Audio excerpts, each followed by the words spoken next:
you. Good morning. Good morning to you. Good morning. Good morning. Won't you share with a friend or two? Good morning. Good morning to you. You.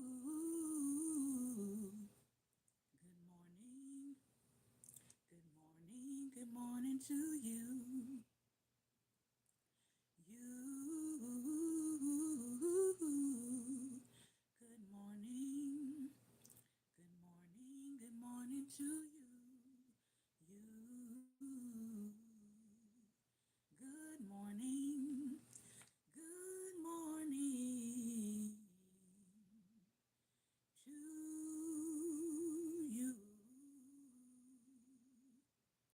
And many more. And many more. And many more.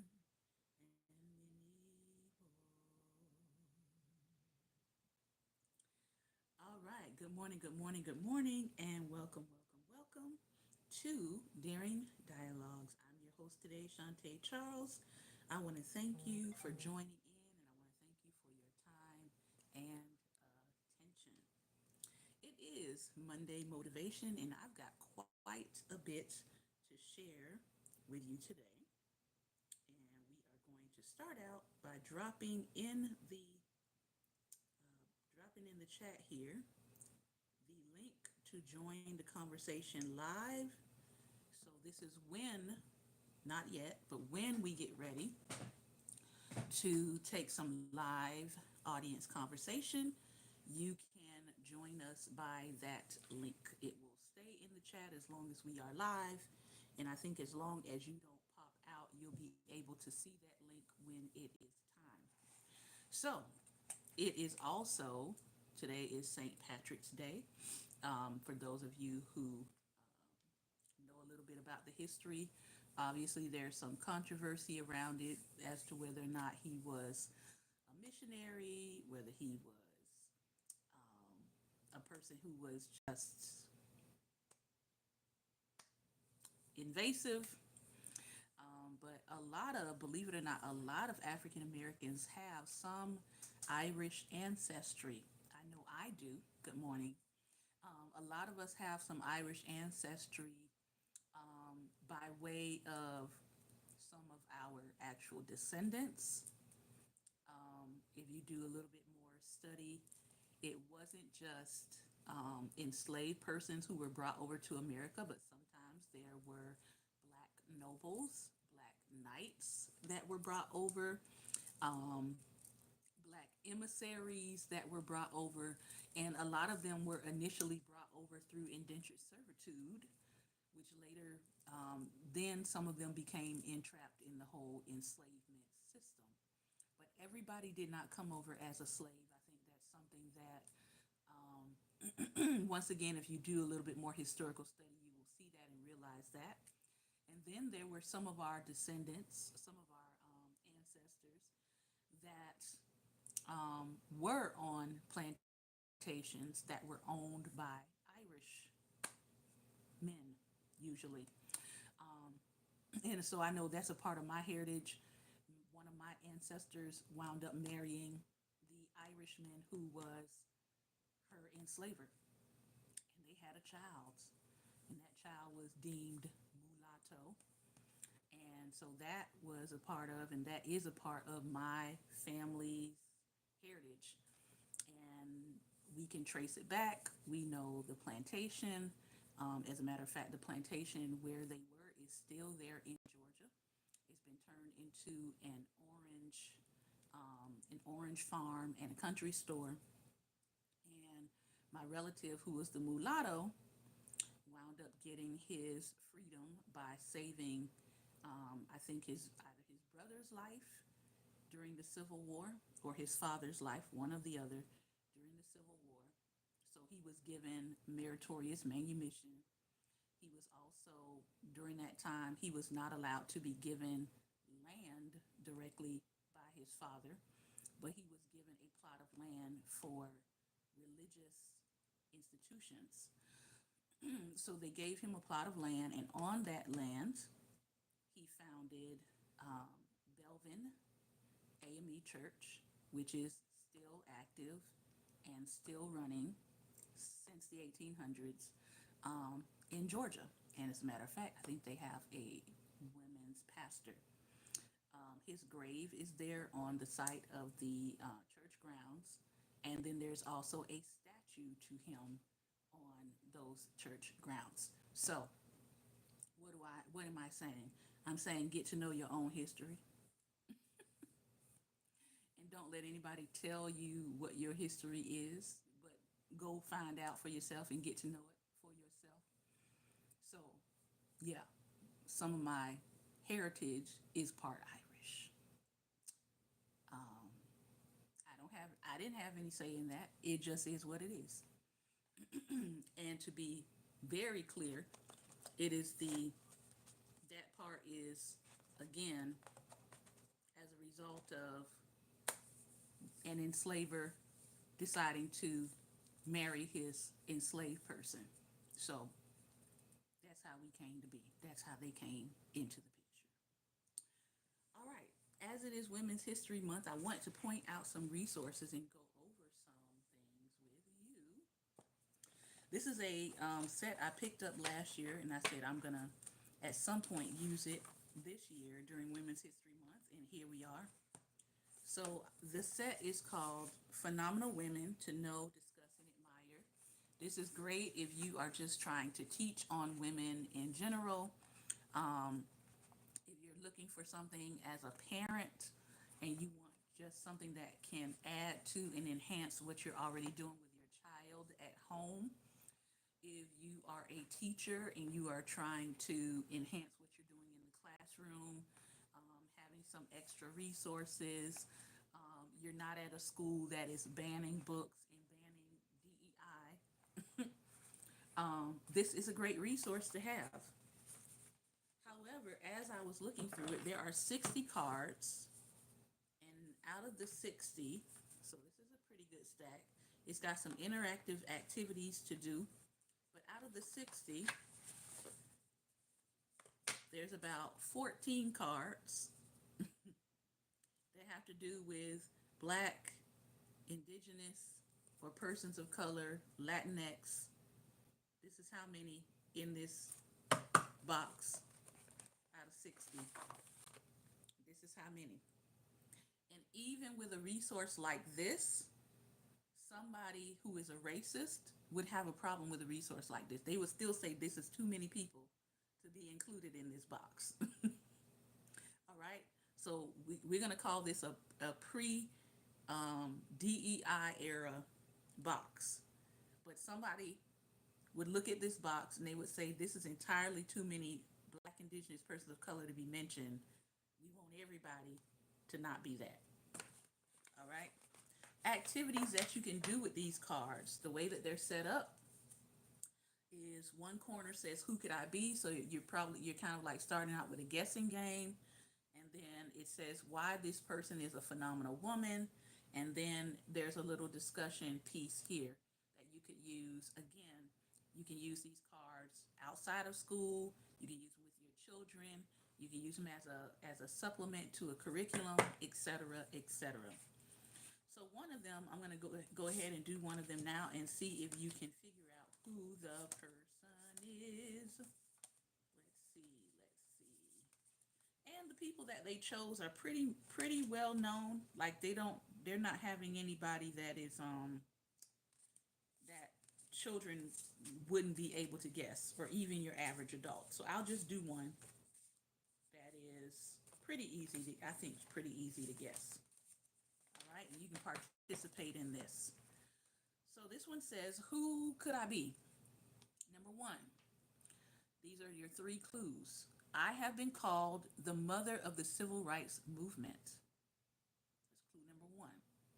Clue number two, my breaking of segregation laws in 1955 and subsequent arrests led to the organized boycott of Montgomery, Alabama city bus system.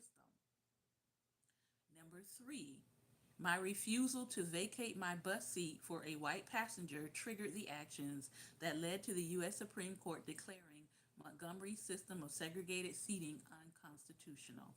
Who could I be? Well, I think most people would recognize her as Rosa Parks, right? So, again, these are not really super hard to figure out. And I'll read you the section on why she is phenomenal. Rosa Parks was an African American civil rights activist before the Act of Defiance that solidified her place in history. Parks had already joined the Alabama chapter of the National Association for the Advancement of Colored People. She'd also studied under Septima Clark and attended her training for citizenship schools. She served as the NAACP advancement as the NAACP secretary for 12 years. Shortly after her arrest, the 13-month Montgomery bus boycott began, which is widely acknowledged as the spark that ignited the U.S. civil rights movement. Later, after moving to Detroit, Parks worked as a secretary for U.S. Representative John Conyers, helping to find housing for homeless people, as well as serving on the board of Planned Parenthood. In 1999, Parks was awarded the Congressional Gold Medal for bringing America home to our founders' dream. Now, there is a discussion question here. We won't go into it, but this is a good discussion question. Do you think a boycott could have the same effect on changing a law now as it proved to have in the civil rights era? Well, we know it did have an effect in the United States on changing laws. However, we have a current administration working to reverse all of the things that were changed, all of the requirements that were put in place to strengthen civil rights. Now, why did I show you that resource first? Because I want you to see what it looks like when you have a resource that is created by Black people for Black people. All right? This resource is created by urbanintellectuals.com. They also have an app, by the way. So, as I went and was looking for some Black history, Black education focused curriculum and cards, here's what I found. This particular company has all of these flashcards, and they probably have more sets. I haven't looked on their site about a year, but they have all these flashcards, all of these. They've got some other ones. I have some matching card sets, and I have some just Black trivia. But look at this, and this is an extra set that I bought because I'm always giving cards away. So this one is volume one, their very first volume that they came out with. All right. Then they have volume two, Black History Trivia cards.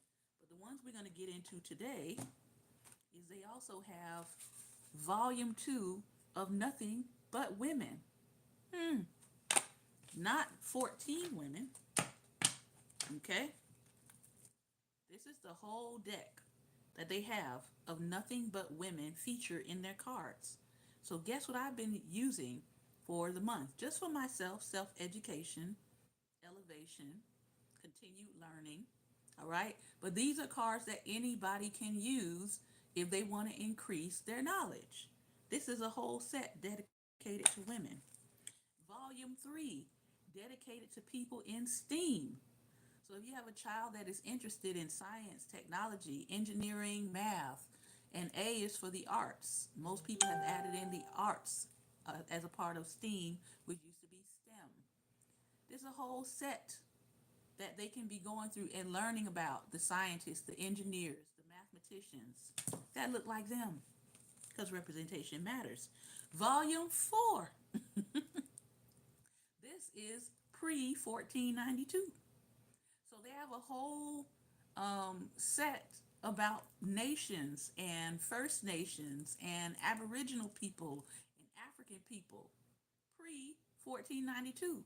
Your child can get some history lessons and learning about everybody before 1492. Isn't that lovely? I think it's fantastic. All right, and then the last one we have, Volume 5, Afro Latino and Caribbean people. All right. So visit them today. Stock up while you can. The site is urbanintellectuals.com. All right. And get into it. As I keep telling people, there's no reason to remain ignorant. There's no reason to remain ignorant. There's too much information out here for us to come online every day for people to be asking us, right? Yes, you can ask me, but I don't have enough time in a day to help you learn all that you could possibly learn. But you can go to a site like urbanintellectuals.com, order all of their flashcards, excellently done, beautiful quality of card. Okay, some of these are full color, some of them are illustrated. Okay, where they could, they gave you actual real images of the people, and then they've given you some points on the other side, just some fast facts about each person, and then you can do a deep dive if you want to. Like, for example, let's do her. A lot of people know about Marcus Garvey, right? But this is Amy Ashwood Garvey. This is the first wife of Marcus Garvey. So I like the fact that they give us people that you don't necessarily know that's all in the spotlight.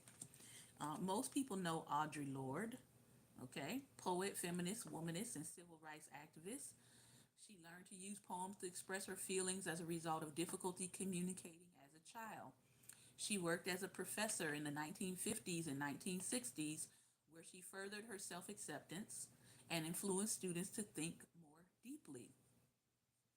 Okay, I'm not sure why it's going up and down, Pastor Ben, but I do have it on the highest volume set. Empowered African women living in Europe to become more conscious through an Afro German movement that she started in Berlin. Poetic and prose works written by Lord dealt with personal issues, feminism, civil rights, and the black female individuality. All right. Carlotta Lukumi, rebel resistance leader and freedom fighter, forced into enslavement in Cuba after being kidnapped from West Africa as a child. Musically inclined, Carlotta used talking drums to communicate coded messages with other enslaved persons as a way to plan a revolt. We've been having a lovely discussion on my page about the power of music, about somatic therapy and healing, that is, using your body, moving your body, that there's healing in that process. Because we had a lot of people coming on my page wondering why black people are dancing and celebrating and enjoying themselves as America is falling apart, some would say. And the reality is, we have always danced. We have always used music to communicate. We have used songs to communicate. We've used dances to communicate. We've used hairstyles to communicate. We've used food to communicate. So why would we stop now? Why would we stop now? All right. Joy, too, is part of resistance. All right. So I think it's very arrogant and very condescending to assume that just because black people are enjoying themselves, that they're either ignorant or they don't know what's going on. No, they know what's going on. That's precisely why they're using the tools that we've always used. Carlotta led the 1843 raid that freed dozens of enslaved persons from captivity, using machete to forcibly overthrow Spanish landowners. She was captured a year after the revolt began, but not before liberating enslaved people from many different plantations in the area. She inspired many uprisings of those wanting to see an end to enslavement in Cuba. Did you know that? Did you know about Carlotta Lukumi? Where is Carlotta Lukumi's movie? Let's get it popping, right? All right, I'm going to do one more card. Let's see.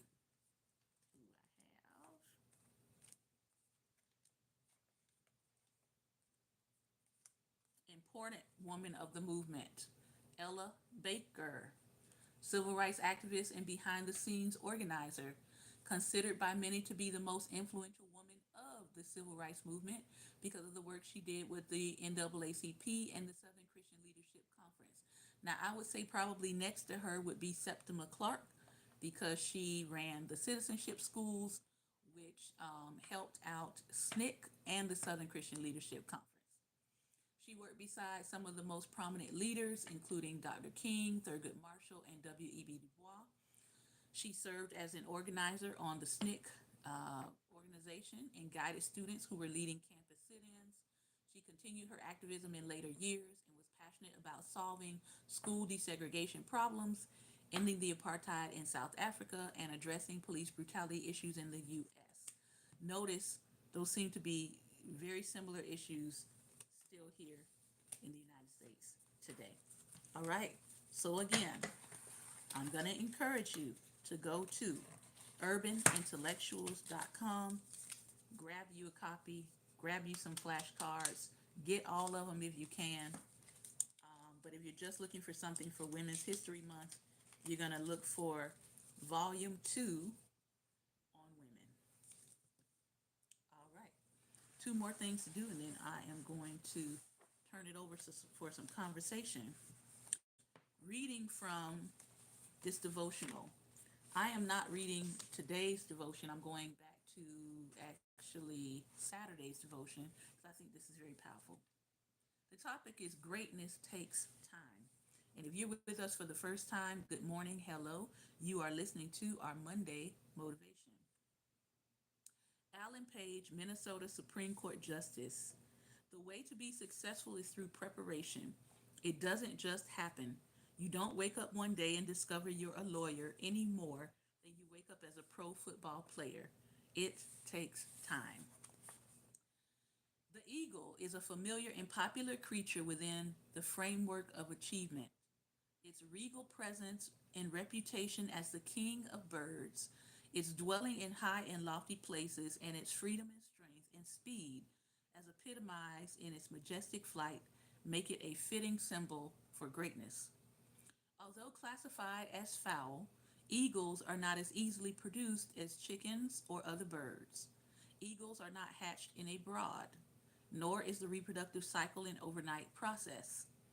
Chickens may be produced in 21 days and may be ready for the market in 8 or 9 weeks, but the eagle is much more deliberate. It takes time to produce an eagle. An eagle's reproductive cycle can last 1 year. Furthermore, their young remain in the nest as long as 130 days before leaving the roost. In comparison, the robin and blue jay take flight within a month. So you see, greatness takes time. Babies are born every minute, hundreds of thousands each day. But Howard Thurman's, Fannie Lou Hamer's, Booker T. Washington's, Thurgood Marshall's are not produced without time. It takes time and special effort to care to produce greatness.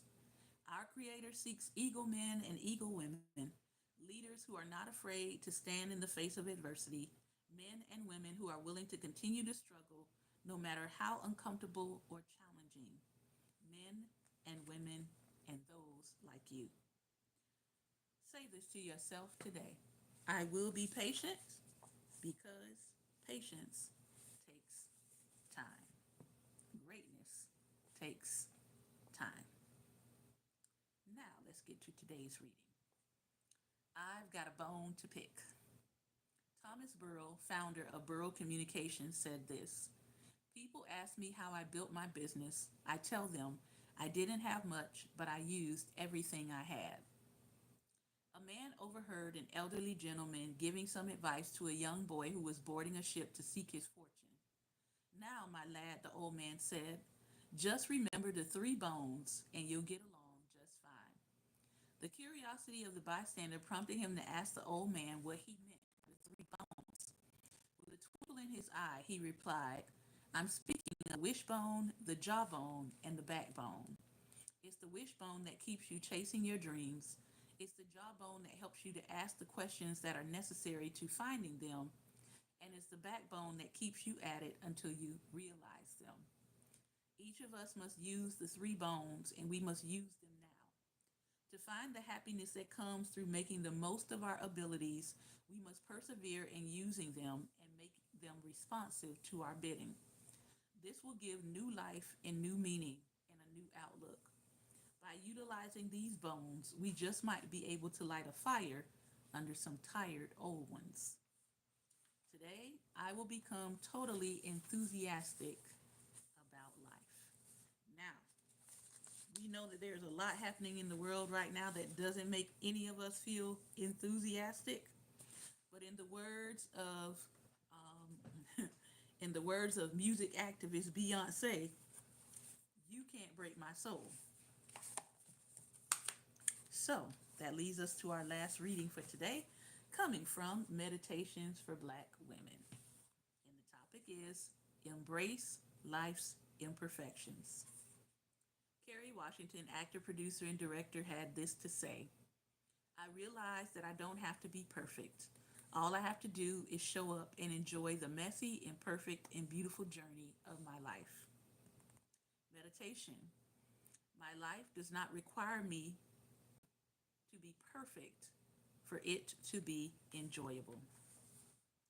Embracing life's imperfections can be hard, but it's how you can live a beautiful life. You are more than likely a high achiever, accomplishing great things and asking for greatness in all areas of your life. But at what cost? Let's talk about it. The truth is, the world makes you feel like if you want to be treated right, you must be the perfect woman or man.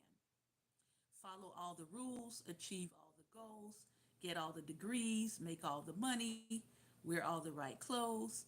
But in a world that does not value, many times, melanated bodies, you can be perfect on paper and still receive disrespect and discrimination. That's why it is time to release the pressure of perfectionism from your life. It is no longer serving you. Matter of fact, it may be one of the reasons you might be having trouble managing your stress. The root of perfectionism is anxiety and a lack of self trust. You have likely convinced yourself that in order for your life to be enjoyable, everything must go according to your perfect plan or not at all. And if we're being real, life is gonna life and do what it wants despite all of our preparations. To cut ties with the idea that you must be perfect to obtain good things, you will have to shift your mindset about yourself and embrace your life's imperfections. This means trying new things and failing, sitting in the uncomfortable feelings of uncertainty, and practicing letting go of needing to control every aspect of your life. How can you take action today? Envision what embracing the imperfect parts of your life would look like to you. And I tell you one thing, embracing the imperfect parts of my life has taken away so much stress, so much stress. Every single day, every single week, I get an opportunity to lean into and trust my Creator to provide for me. What do I mean by that? I'm glad you asked. As a person who owns a business and works on my own, I have to trust God for my clients. I have to trust God to fill my schedule every single week.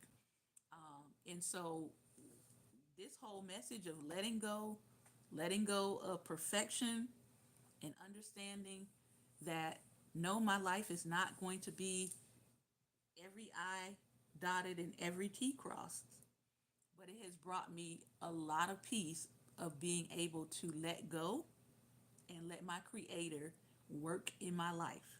And I know that that sounds very simple, right?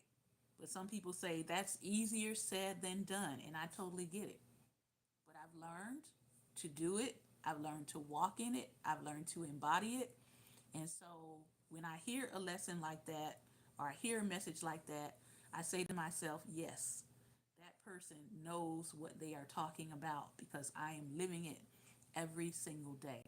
And speaking of which, as I get ready to have us go into our conversation, This weekend, I was so inspired. Um, I got an opportunity to lecture HBCU students from four different HBCUs over this past weekend, and I got a chance to talk to them about overcoming anxiety, not just for themselves, but also how to teach their students how to deal with anxiety, how to manage anxiety, how to de stress, how to de escalate anxiety within your students when in a classroom setting, and also as students are getting ready to test. That was just one of the workshops. There were other workshops that were going on, but I was leading that particular one. And then we had a keynote speaker, Dr. Bettina Love. Some of you may have heard of her. She is a two-time New York Times bestselling author. She is a professor, I believe, as well, and she's a lecturer. And she came, and I tell you, I think she put a fire underneath those young students who are all aspiring educators. And I will tell you, for me, being in education, this will be my 25th year in August. I will celebrate 25 years in education. What does that mean? It means, number one, I will be considered a veteran educator, but number two, it means that I've been around long enough inside of the education systems, both public and private, both elite and at risk, both public funded and your parents are paying out the wazoo to attend the school. I've taught at both, okay? And what I have seen in my 25 years in the education sector, it's allowed me to have an insight on the the inequities. It's allowed me to have insight on the lack of diversity.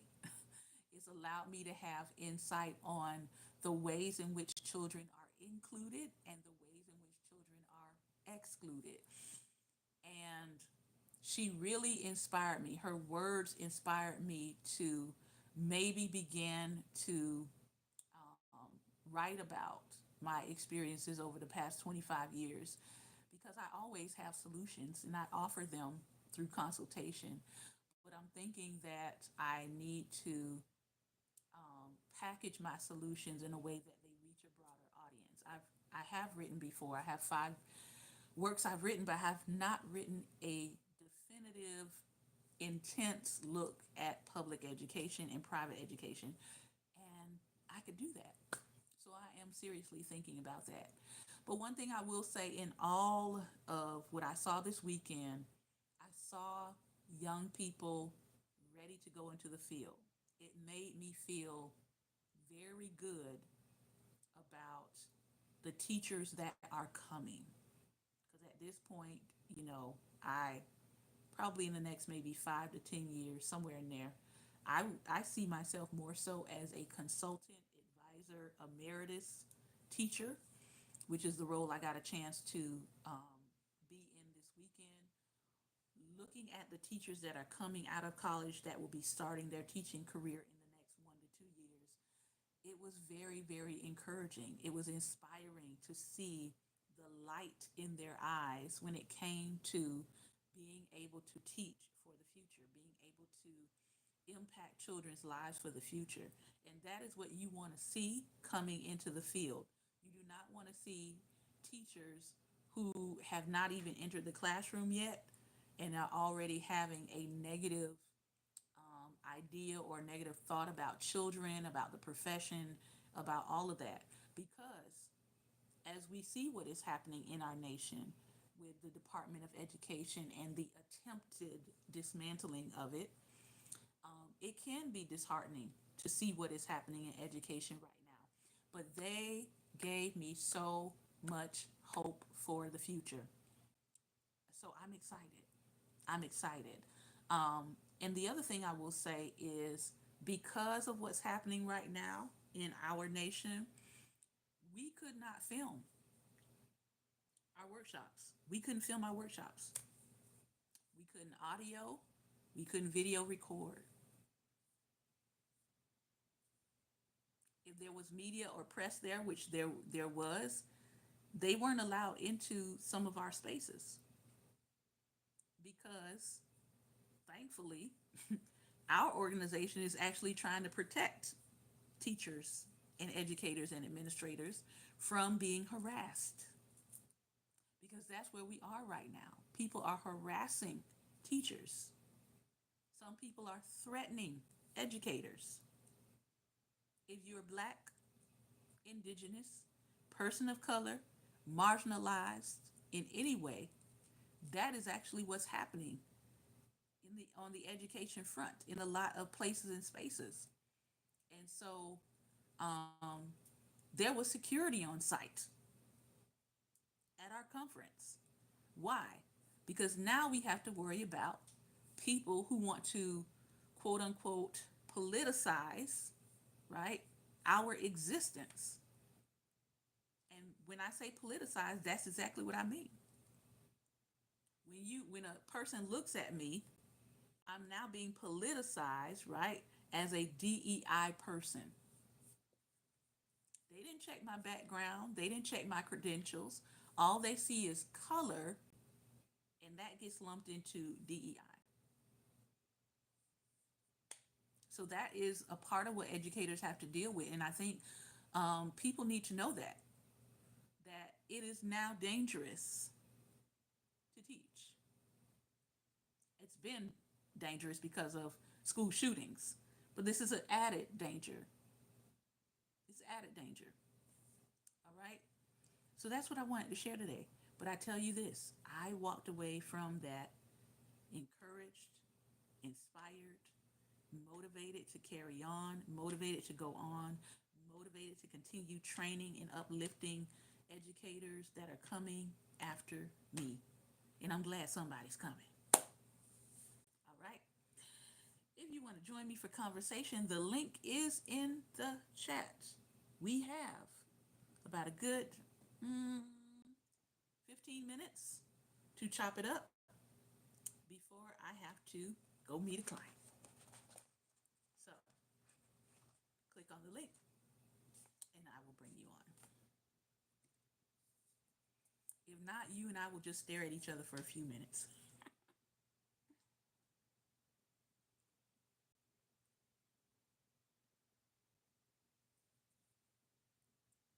Do, do, do, do, do, do, do,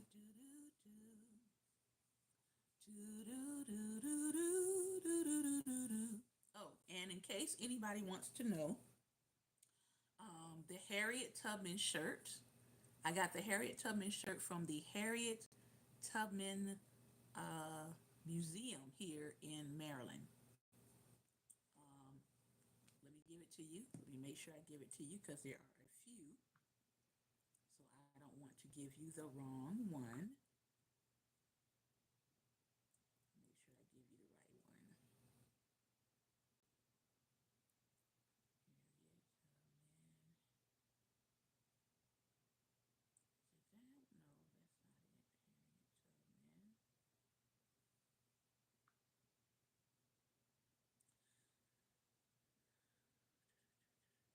Here it is.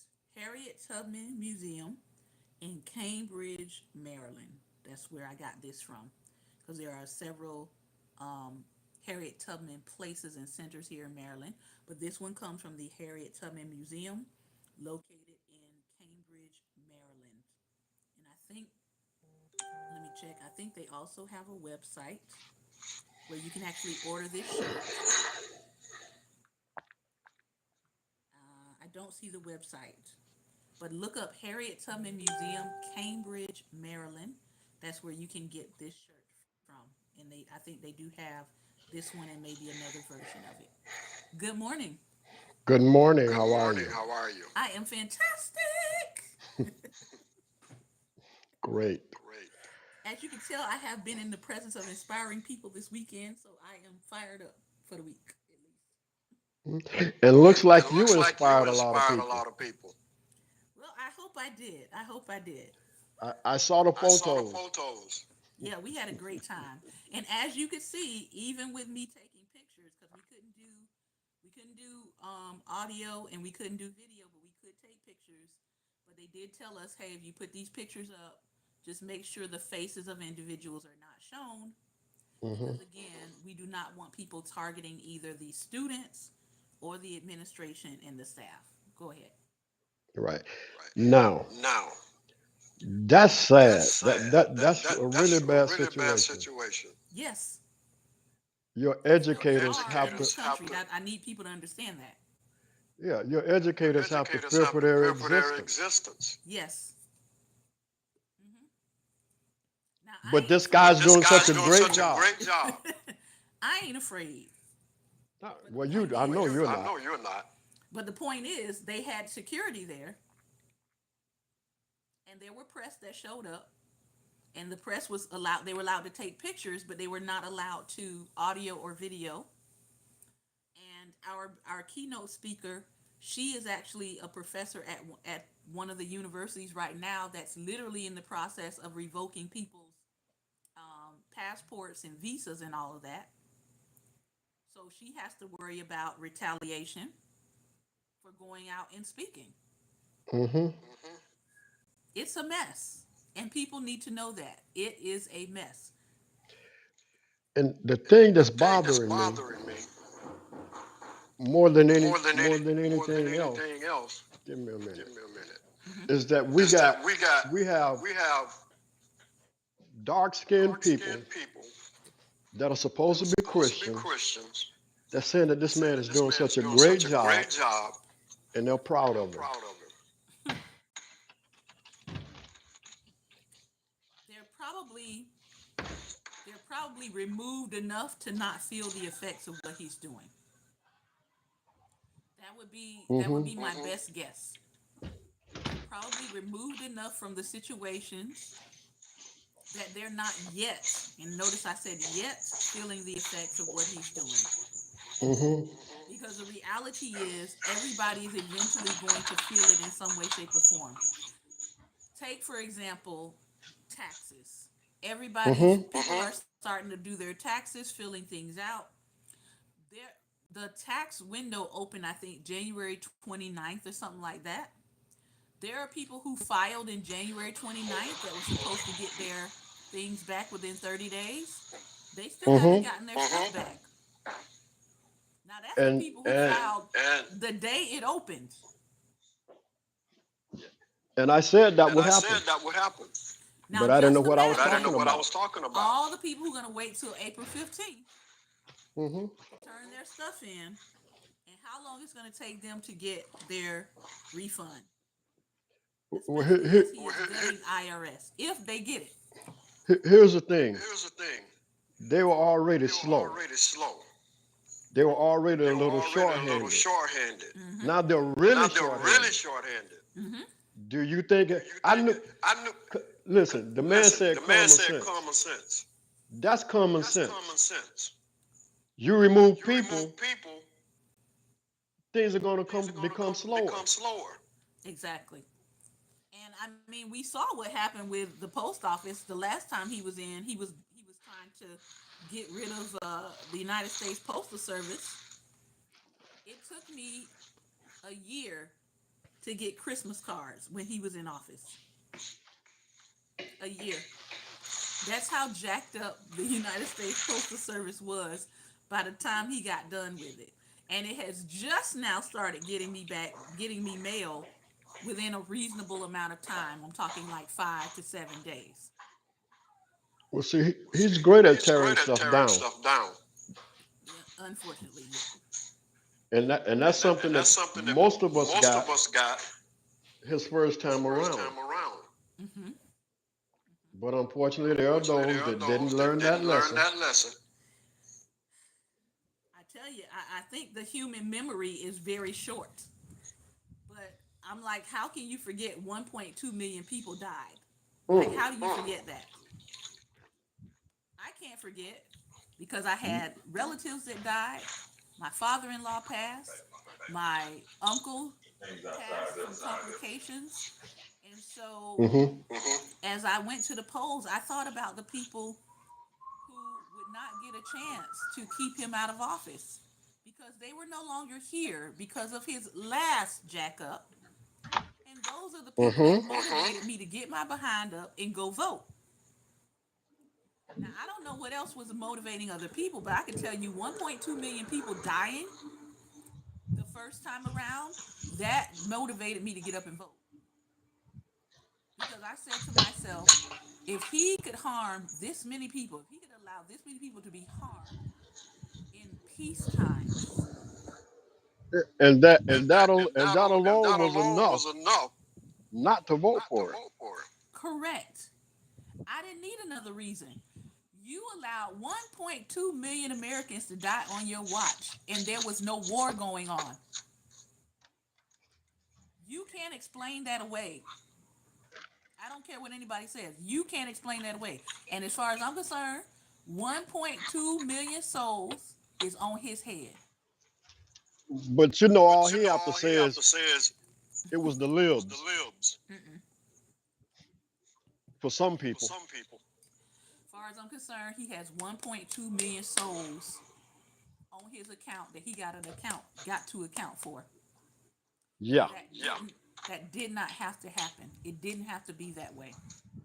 So for me, for not forget all the stuff, but beyond all the stuff he did and who he is as a person, you lost 1.2 million lives on your watch Hmm. Without a war. without a war. Now, how many wars is he trying to get us into, bring us into? He trying Well, to go let's to war say, with Greenland. He trying to go to war with Mexico potentially. He trying to go to war with Canada. He trying to come against Ukraine. That's four things right there. don't forget South Africa. Oh, five. So I'm like, I want y'all to really think. 1.2 million people died without a war. Do you really think this person who was so careless with the lives of over a million Americans in peacetime, do you think he's gonna care how many people get taken out by all this stuff he's starting? Do Nope. you think he's gonna care about your son or your daughter that you have gotten through high school, who has enrolled in the military? And let me back that up. If they even let them in the military at this point, Hmm. because they may just look at them and fail them on the test and say you're quote unquote not fit for military service. We don't know what's going to go down with that. Exactly. If I had children right now, I'm just going to be honest. This is my opinion. If I had children right now, especially a daughter, there is no way that I would be pushing her anywhere toward the military. Even if she might have the skills and all that. She might be in ROTC, but I'd be like, baby, we finna plan for you to um, work for 2 years, or we're gonna plan for you to go to community college for 2 years to see how things play out before we send you there. Hmm.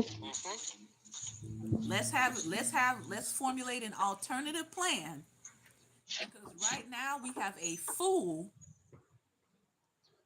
as we have a felon in chief as the commander of the armed forces. Why would I want to send my child into that? Right. And and Especially since they are removing the memory, removing the memory of women, of men of color, women hmm of color, other marginalized groups. They're literally erasing them from memory. So, what do you think your treatment is going to be like in the military? and let's be honest. I'm They just were saying. already they were already being treated bad enough.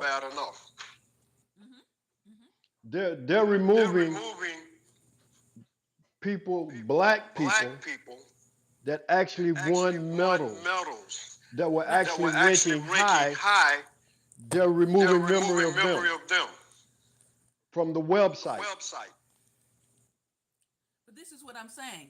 If they're erasing memory of people who have accomplished something, what do you think that's going to mean for you as a person entering in who hasn't done anything great yet? Mhm. If they're willing to remove the memory of the greats, how do you think they're going to treat you within that system? And there, from my understanding, they fired lots of the JAG attorneys, right? Mhm. They're removing military oversight. Mhm. They're suspending the rules and the guidelines around how to treat women in the military. Mhm. They're removing some of the restrictions about separation and fraternization in the military. So again, if I had a daughter, that would be the last place that I would be suggesting that she go. Because as far as my memory, in the last recent years, there's been several military bases being investigated for intimate assault Mhm. and military women wounding up missing, unalived, and assaulted. Mhm. And the other thing I looked at a couple of years back, the data on male assault in the military, believe it or not, was higher than women. I'll Mhm. explain that one. Meaning men were being more intimately assaulted than women. Mhm. Now I don't know if that's because of the proportion of obviously the proportion of number of men in the military, but that was alarming for them to discover. Yeah. Yeah. So again, you got to think about that. As a parent, you have to think about, do I want my child in this environment for the next 4 years? Not saying that they can't go in later, but I would say at least these first 2 years, you might want to rethink whether or not you want your child in the military right now. That's a conversation that parents need to be having. Final thoughts. I gotta wrap it up. Okay. Well, I'm Okay, going to well, say I'm I'm going gonna to say say this. I'm gonna say this. Military, while it is a Military, while it career, is a career, there's certain there's trainings certain that you can trainings get that you without can going get into the without going military. into the military. Mm-hmm. There are many There are clubs and many clubs and organizations organizations like like Survival Survival Sisters. Sisters. Mm-hmm. That's one that I That's follow, one that I follow, and many other and many other organizations organizations that teaches you that how to live teaches you off the how to live land, off the teach you land, what to do in teach you what to emergency do in emergency situations, teach situations, you how to teach defend you how to yourself. defend yourself. So So, and by the way, and by the Survival way, Sisters is Survival not just Sisters is not just for women; it's for also women; for it's men. also for men. Let me put that in there. It's Put called that in there. It's Survival called Sisters Survival because Sisters because there were there sisters were involved, sisters involved, actual sisters. Their actual father sisters. Their started the father thing. started the thing. So, So, um, um, yeah, yeah, seek out seek stuff out like stuff that. like I would that. say for I would say now, for now. Mm-hmm. seek out stuff Seek like out that stuff so like you that so you learn learn to defend to yourself. defend yourself. You learn You to take learn care to of take care yourself, of yourself, and stay in and shape, and you have there's still there's still a community. Mm-hmm. right. You Right. have a You have a community, right? community, So, right? So, but I would say but I would say go that route go that route for now. for now. Yeah, I'm just thinking because 2 years is the midterms, and that's why I say even if you don't sit out 4 years, right? Even if you don't postpone that long, think about the next 2 years, possibly postponing to see what the climate is going to look like and if it's going to shift and change. Because right now, this person is violating all kinds of laws. And so when you look up and you see the signs of authoritarianism, you Hmm. see the signs of fascism, you must ask yourself, do I want to be a pawn for a fascist? Do Hmm. I want to be a pawn for authoritarianism? Do I want to be in a position where I'm doing things against my conscience because I'm now enrolled and I have made a pledge? So, again, this would be the time to think about it before you commit to the military as a young person. This has been another episode of Daring Dialogues, and I've been your host today, Shantae Charles. Remember, light is the most daring opposition to darkness, so continue to go out and be what, Pastor Ben? Light. Light. Take care, everyone. Be well, and most importantly,